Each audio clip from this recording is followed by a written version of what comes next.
नवरात्र में 9 दिनों तक मां दुर्गा के 9 रूपों की पूजा अर्चना के बाद दशमी पर दशहरे के साथ इस पर्व का समापन होता है।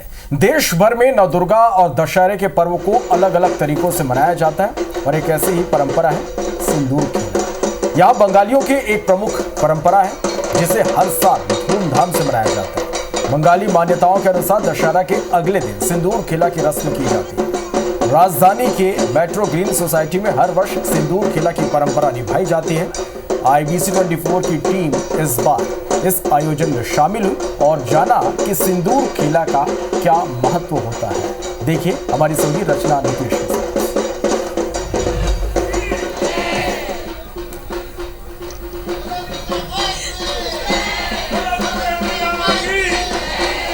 नवरात्रि के 9 दिनों में नव दुर्गा की शक्ति स्वरूपा की पूजा करने के बाद दशमी वाले दिन होता है दशहरा और दशमी के दिन सिंदूर खेला की ये प्रथा होती है। कहते हैं कि सिंदूर खेला की ये जो प्रथा है ये बंगाल से आई है, लेकिन आज पूरे देश में इसे मनाया जाता है। और सिंदूर खेला की क्या महत्व है, क्या मान्यता है और क्यों मनाया जाता है, कैसे मनाई जाती है ये रस्म, आज हम आपको बताएंगे। ये बताइए कितने सालों से मेट्रो ग्रीन सोसाइटी में ये पर्व मनाया जा रहा है?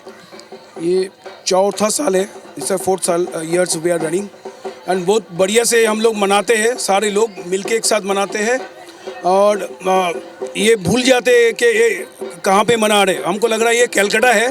कैसी रस्म अदा होती है जरा ये भी जान लेते हैं। ये बताइए कि किस तरह से इस रस्म को अदा किया जाता है, सिंदूर खेला की रस्म? पहले माता को सिंदूर लगाया जाता है, उसके बाद हम आपस में एक दूसरे को सिंदूर लगाते हैं और ये बहुत ही हमारे लिए बहुत महत्वपूर्ण है।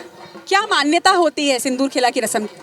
माता को जैसे हम एक बेटी को विदा करते हैं ना, अच्छे से सजा के सिंदूर लगा के आलता लगा के उसकी पूजा करके, उसी तरह जब माता को विदा करते हैं तो सभी जितनी सी भी सुहागनें होती हैं सब आपस में सिंदूर खेलती हैं और माँ को अच्छे से सिंदूर लगा के सजा के और पूरी तरह श्रृंगार करके उनको विदा करती हैं और सब जितनी भी सुहागनें सब आपस में सिंदूर खेलती हैं। बहुत हर्ष उल्लास के साथ इस त्यौहार को मनाते हैं।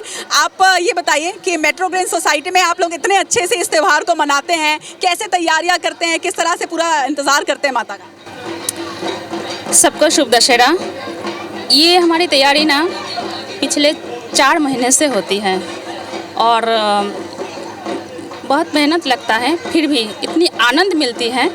सब लोग मेट्रो ग्रीन्स के सारे लोग हमारी तैयारी में साथ देते हैं। जो पूरा परिवार होता है वो सभी इकट्ठा होते हैं और खुद माँ के मायके वालों की तरह पूजा अर्चना की जाती है। कैसा महसूस होता है, क्योंकि आप लोग खुद माँ आती है, मायके कहा जाता है, तो आप लोग माँ के मायके वाले हुए, तो कैसा अनुभव होता है? बहुत खराब लगता है माँ, क्योंकि माँ फिर वापस चले जा रहे हैं। जैसे मायके से 5 दिन मायके से होके फिर माँ वापस जा रही है, तो फिर अगले साल वापस भी आएंगे। हाँ, इसलिए हम लोग बोलते हैं कि आश्चे बहुत छोड़ आबार हो, फिर से अगले साल होंगे, ऐसा बोल के फिर हम माँ को विदा करते हैं। ऐसे मतलब विदा नहीं होता है, ऐसे हमारे मन में तो माँ रहती है, पर अभी के लिए ऐसे ही जा रहे हैं, मतलब फिर वापस आएंगे। अभी से उनको इनविटेशन दे के हम फिर भेजते हैं, ऐसे है, इसलिए वरण किया जाता है उनकी। तो ये बहुत खासियत है। आप देखिए सिंदूर खेला की मान्यता है कि सिंदूर खेला खेलने से अखंड सौभाग्य मिलता है। ये प्रार्थना सभी महिलाएं, जो विवाहित महिलाएं हैं वो करती हैं। सिंदूर की जो होली खेली जाती है उसके पीछे मन्नत ही यही होती है, मान्यता ही यही होती है कि सौभाग्य अखंड रहे और माँ का आशीर्वाद मिलता है। कैमरा पर्सन संजीव सिन्हा के साथ मैं रचना नीतीश, IBC 24 के लिए।